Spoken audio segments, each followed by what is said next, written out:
Hello and welcome to Doubles and Trebles.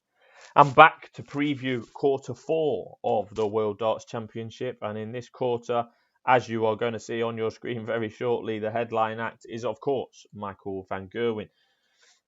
He's the clear favourite to win this section at 5-4. I think best price is 9-2 to win the tournament outright. But what you have to remember about Michael van Gerwen, he was 5-2 to win this tournament last year, and at the time I said that was the biggest price that Van Gerwen had been for the World Championship since about 2015. Yeah, he was 5-2 last year. He's nearly double that this year. He's 9-2 now. I mean, between 2017 and 2018, you'd have done well to get odds against from Van Gerwen to win the World Championship outright. Those times are long gone, as I've stated on previous videos. This is not an era of dominance by one player in World Darts, which is good to see. It makes it competitive, and you know, I think that there's always plenty of coverage and questions about Van Gerwen, but he enters here as the number 3 seed. He's fell 2 places since this time last year. He was the number 1 seed this time last year in the last year's tournament. There's always a lot of talk around MVG, but I think it's quite straightforward, really.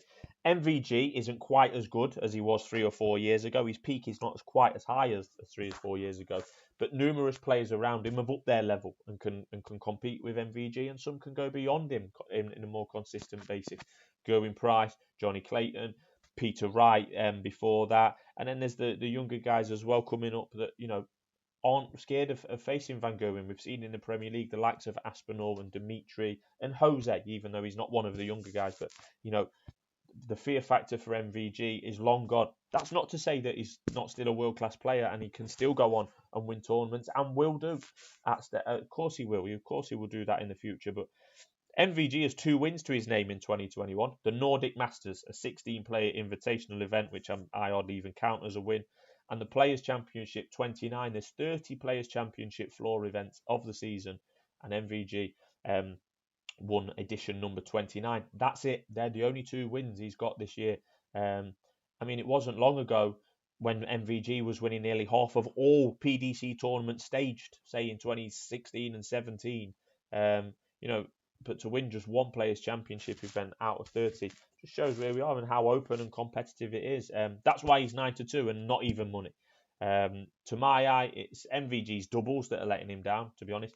Too many visits with 2 or 3 missed darts at doubles.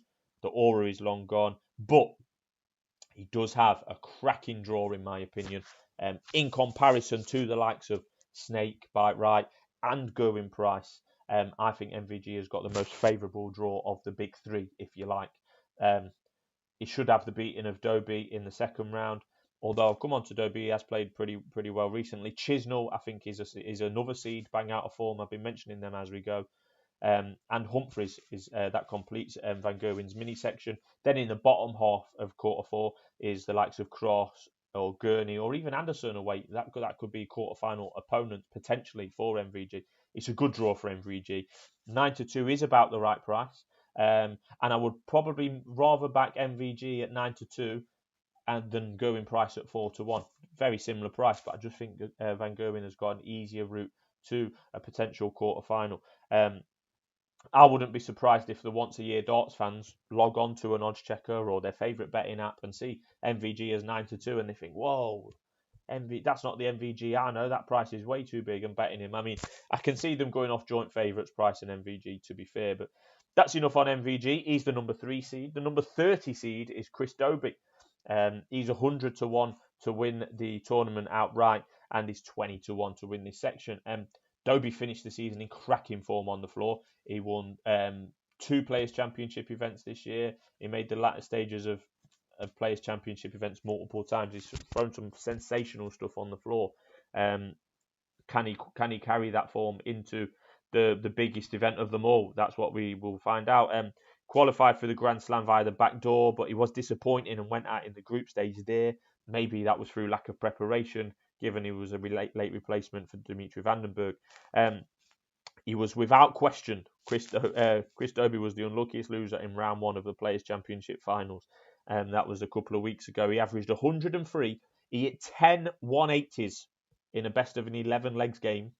but still managed to lose 6-5 in a decider there. That was in the first round. That's bang unlucky. Again, another one that because he's gone out in the first round there, despite playing very well, might be going under the radar a little bit. And like I say, he's 100 to 1 to win the tournament outright.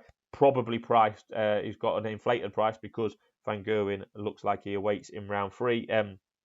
He'll need to continue that form. The Van Gerwen draw isn't ideal for Doby.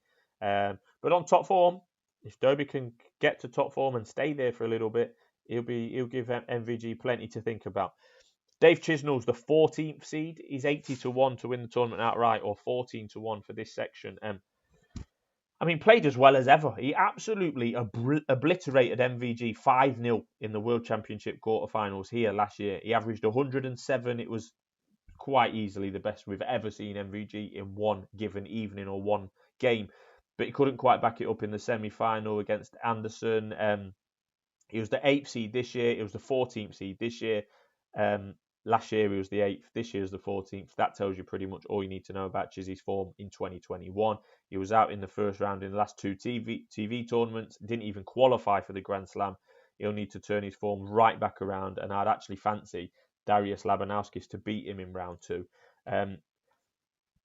I've not mentioned many of the guys who are taking part in the first round, but Darius Lebonowski, like I say, I think will fancy his chances against Dave Chisnall. He'll get past Charles Losper, the South African, in the first round, Darius. And then I think he'll beat Chisnall. And then he's into the likes of Luke Humphreys, who's, can sometimes be vulnerable.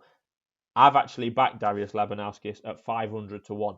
Now, I'm not saying Darius is going to be winning this tournament, but I think if you look at the exchange and you can get a big price like that on the exchange, you can trade out after a couple of games. If he beats Chisnall and then potentially beats Humphreys, Darius Lebonowski is no 500 to 1 shot at that stage. But that's my long shot fancy. I've already given you my top fancy for the tournament, and that was in the Section 3 video. But moving on to Luke Humphreys, the 19th seed. He's 66 to 1 to win the tournament, or 14 to 1 to make the semi-final. He made my shortlist, Luke Humphreys, as one to follow in 2021, and he duly delivered pretty quickly. Made me look good on that occasion. He made the UK Open final in early March. Semis and final on the same night didn't help Humphreys, who was inexperienced with that kind of turnaround and pressure. And on the same day, he got bashed in the final 11-5 by Wade, but he did beat MVG in the semi-final in his probably the best performance of his career. Humphreys is a beautiful 180 hitter when on song, but often struggles on the outer ring and can beat himself up if things start going awry on the doubles. With maturity, I'm sure he can go on to win major titles. I'm absolutely sure of it. He'll like this part of the draw, and I fancy him to go on a little bit of a mini run. He's made the quarterfinal here in the last 2 years. As I keep saying, Ali Pali experience is key. He's going to be coming up against Dave Chisnall or Darius, who I've mentioned in the third round. He'll fancy he can win that. And then he goes up for MVG, and he's got memories of already beating MVG on TV earlier this year. So I think Humphreys will fancy it himself on going on a bit of a run here. Would I be backing him to do so? Probably not. But he will fancy himself, and good luck to him. The next seed into the bottom half of this section, Gary Anderson, the 6th seed. What can we say about Gary? He's 40 to 1 to win the tournament, 8 to 1 to win this section. He made the World Championship final last year almost by accident. He spent the whole tournament telling us he wasn't practicing and he was barely even bothered before banging in ton averages at the business end of the tournament. He beating Bunting and making the final. Where he was always behind and never looked likely to beat Gerwin Price in the final. But to even make the final, Anderson at his age, with his experience and everything he's got already in the bag, it was impressive from him. Anderson then promised us a big 2021. He was talking about his new practice partner, Ryan Searle. He said he was going to go for it. That certainly has not happened. He hasn't made the latter stages of any big tournament this year at all.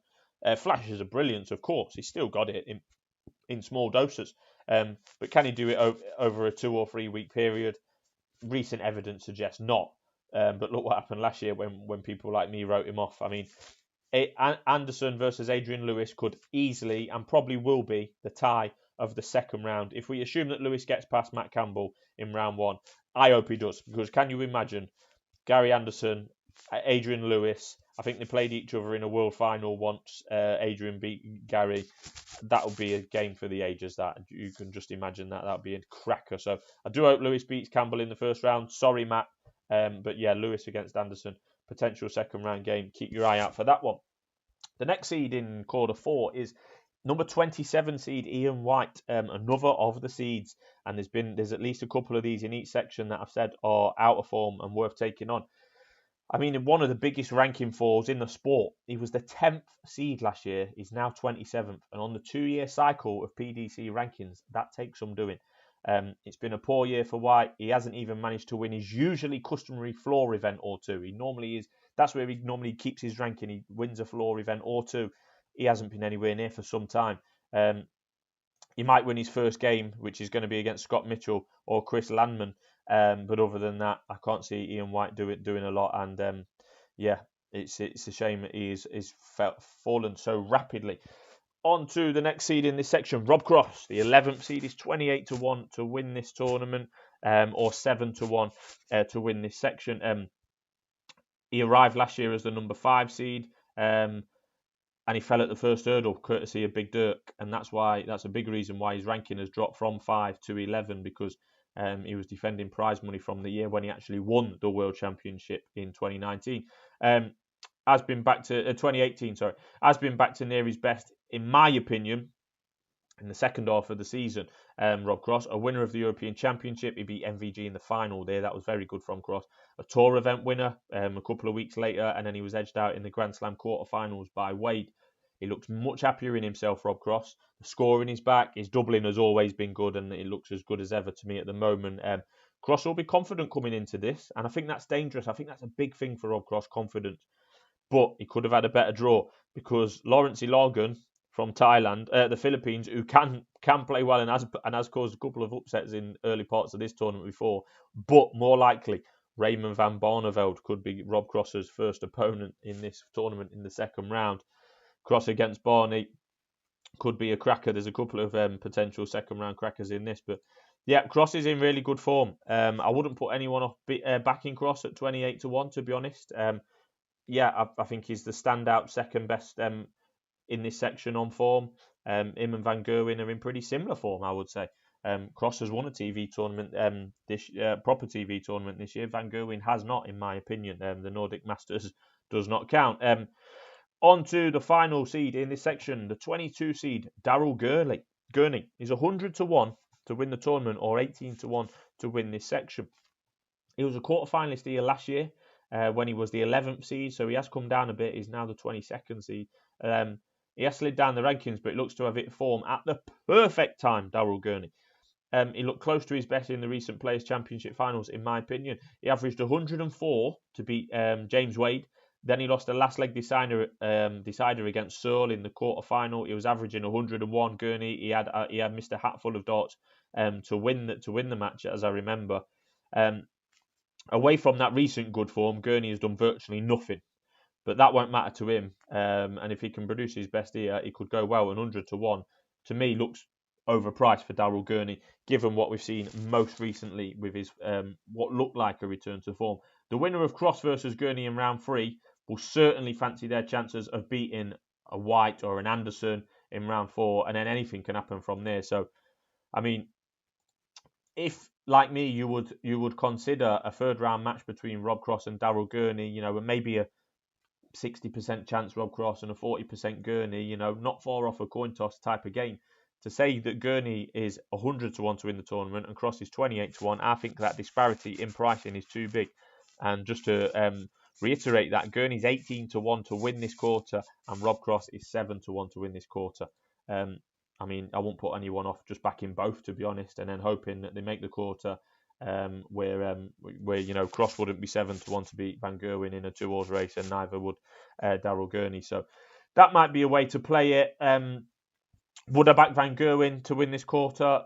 Probably not at 5-4. I do think he has got a good draw, though. I do think he's got a good draw, and his most difficult game, it's pretty obvious to say, he's going to come in the quarter final against the likes of Cross or Gurney.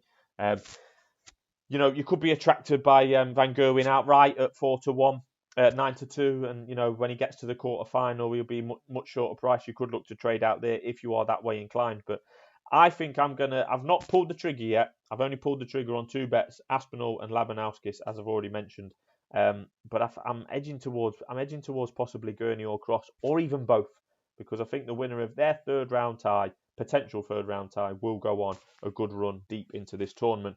I put Darius Lebonowski up at 500 as a trading angle, because I think he will get through his first round, and then he'll beat Dave Chisnell, and then he could well beat Luke Humphreys.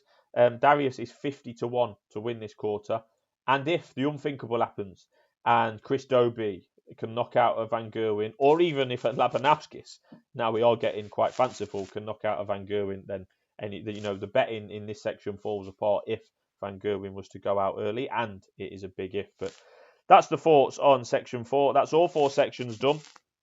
Thanks for tuning in. We'll be back with much more content for the Worlds, along with Pine Man. And we'll be back soon. Thanks for watching. Cheers.